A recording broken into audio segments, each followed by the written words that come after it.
Hi friends! Welcome back to Moss and Mirth. If you're new here, my name is Stephanie and this is where I share my passion for nature and creativity. We do a lot of macrame and we talk about plants, we do some DIYs. So if that's stuff that you're into, I hope you'll consider subscribing if you haven't already by clicking that subscribe button below.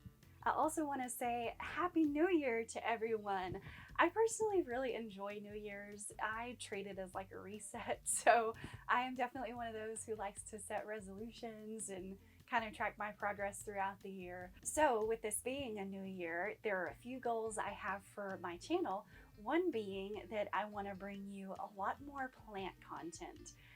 Don't worry, I do still plan on making a lot of tutorial content in 2021, but I've got to admit that plant videos are a little bit easier. Tutorials take a lot of work. You have to come up with the design and it's just a whole process. So I think that I'll be able to bring a little bit more content if I include a bit more planty related things. So I hope you're on board and I hope you'll stick around to learn a little bit more about my houseplant journey.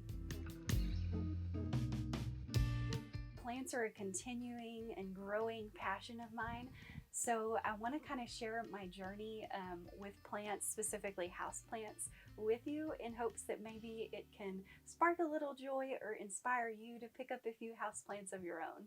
So today I'm going to be sharing a little bit of my houseplant journey and specifically sharing my top reasons on why I personally love bringing houseplants into my home. I think Smudge is going to join us. One moment. Come on, Smudge. Hop up here. Come on. You can come sit up here. Say hi. Hi. So plants are a big part of my life for a few reasons, and that is probably quite obvious to some. A lot of people might think I'm a hoarder or maybe even a little crazy for having so many plants in such a small space, but it just adds so much to my quality of life, and here's why. The first reason I love houseplants so much is that they just bring a space to life, literally. There is just something about having nature indoors that really brings me a sense of peace and calm. I love being outdoors and in nature, so of course it's only natural that I would want a piece of that inside my home. I also have a really high environmental sensitivity. I'm a highly sensitive person, or HSP if you're familiar. You should definitely go check that out if you think you might relate to this. But that just means that my environment and my surroundings can really play a key role in my mood and how I feel. So being in a positive, uplifting, clear, open space is something that really adds to my mental and emotional health. Another thing that a lot of you may relate to is that I am a developer by nature. I had the opportunity to take the Strengths Quest, or I think it's now called the Clifton Strengths test, and it basically analyzes your personality and shares a lot of interesting information with you, which I love that stuff. If you're into that stuff, you should definitely leave me a comment down below because I'm all about learning about personalities and anyways, I digress. But the developer trait, as I have, as shown through the Strengths Quest test, just shows that I really like to see things grow and flourish. I'm all about growth, whether that be in people or projects, or in my case, in plants. I just love the process of seeing small changes over a long course of time and just being able to celebrate those little moments and those points of growth. And a final reason that I love houseplants so much and why so many others get so much benefit from having a houseplant collection, and I kind of dived into this earlier, but it's just that it can really improve your mental and emotional well-being. Tending and caring for plants can be almost a form of meditation in a way. There's something about slowing down and focusing on your plants that brings you into the moment, and I think it just helps you slow down a little bit and maybe reset, de-stress. It's a great means of coping. Another YouTuber who I absolutely love, Deya, I'll link her down below, but she recently did a video on this topic and it was so informational, and I think that it could help a lot of people, so I'll definitely link it below.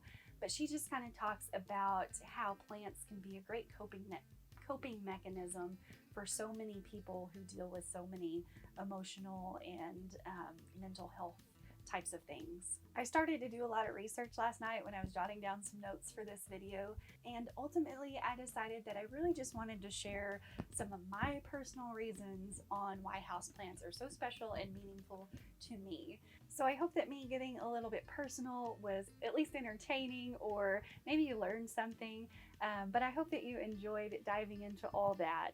Now let's go ahead and skip over to the really exciting part, and let's see what I hauled yesterday. The first plant I picked up yesterday was a snake plant. This is Sansevieria trifasciata Hahnii, and this is a type of bird's nest snake plant, which I don't know that I even have one of these in my collection, so I think this is a first for me. But I love these muted greens and that creamy outline. I think this is a really, really pretty snake plant, and I think that this is one of the newer ones on the market. But I picked this up yesterday at Grow Plant Shop in Fort Worth for $10. And if you've never been to Grow and you live in the area, it is a plant shop in an Airstream. Yes, it is. Oh my gosh, it is absolutely amazing.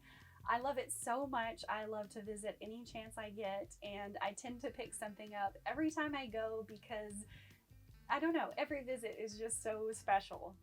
Obviously, I love to support other Airstream enthusiasts, and I believe that they are working on building a brick and mortar shop. So it's pretty exciting. Anyways, I absolutely love this Sansevieria. I think this one commonly goes as Silver Star, and maybe also Starlight. So if you're curious and you want to go search for it, I think you can find it under those names as well. The next plant I picked up was at Ephimera, which is a shop right by Grow Plant Shop, and they specialize in terrariums. And so I ended up picking up this Pellionia pulchra, or I think this is sometimes called watermelon vine, and it is a Polynesian ivy. This is actually my second type of Pellionia to pick up. I was able to get one earlier this year in Colorado. But the thing that is so cool about this plant is that it shingles, meaning that it will kind of climb and cling to a surface as it grows. So I'm really looking forward to mounting this on a moss board, and I plan to do a little video. I don't know if it'll be on Instagram or here on YouTube, but if you're curious to see how to make a moss board, I hope to dive into that here in the coming weeks. So check out either back here or on Instagram if you want to see how to do that. Oh, and this little, I think this is a 2-inch pot, was around $4 at Ephimera, so not too much. And I rarely see these, so if you ever see it and want to try out a Pellionia, you should pick one up. The next plant I picked up was at a bit of a more local stop for me. I got this at the Springtown Garden Center, and I love visiting the Springtown Garden Center. They are so nice and friendly, and I always find some really unique things there. I've seen string of hearts there, so they do carry some houseplants. You never really know what you're going to find. So if you're ever out in that area, you should check out Springtown Garden Center. Anyways, I picked this up there for $9.99, and it is a Hoya australis. And the reason I love Hoyas so much and have been collecting them like crazy is for their blooms. I absolutely cannot wait for one of my Hoyas to bloom. I have one right now with a peduncle. I don't know if it's gonna make it. I really hope it does. That's where the blooms come out, is from the peduncle. But anyways, this is a type of Hoya, and I believe the blooms on this one will come out white. So I had to pick this up because it's not one that you see very often. Even though it looks kind of plain, it's just, you know, one of the more simpler green varieties of Hoya. I know it's gonna bloom. I know it's gonna grow really fast. So I just had to pick it up. I can't wait to see that little guy get big. And also from Springtown Garden Center, I was able to get this Hoya obovata. And they were so kind to just offer this to me for only $1. They discounted it from $10 to $1 for me, and it was because it has some cold damage on the leaves. You can see there, I think it was left out overnight, but I'm pretty confident that this thing will bounce back because I myself have actually cold burned a Hoya and part of it did survive and come back. So they're hardy plants, and for $1 I figured that would just make a great experiment. So I will keep that one's progress going over on Instagram if you want to see how well it bounces back from looking like this. So those were the 4 plants I picked up while out plant shopping yesterday. But when I got home last night, I had 2 plants waiting for me that had come in the mail.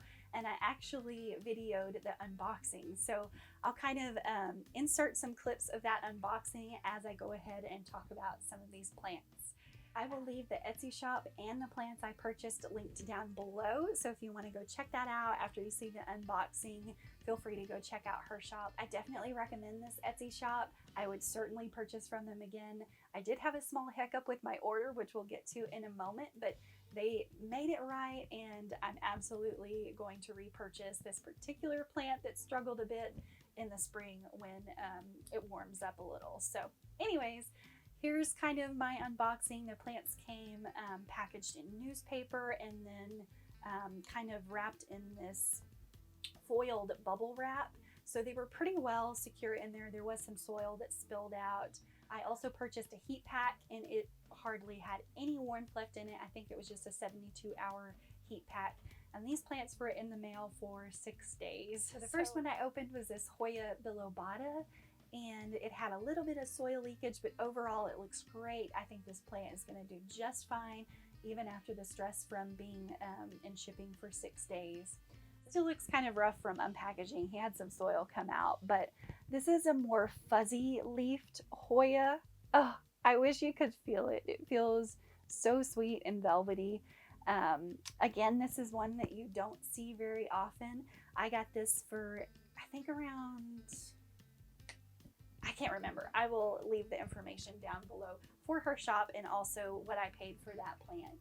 The second plant I got was a neon philodendron, and this poor baby really suffered and had some serious cold burn.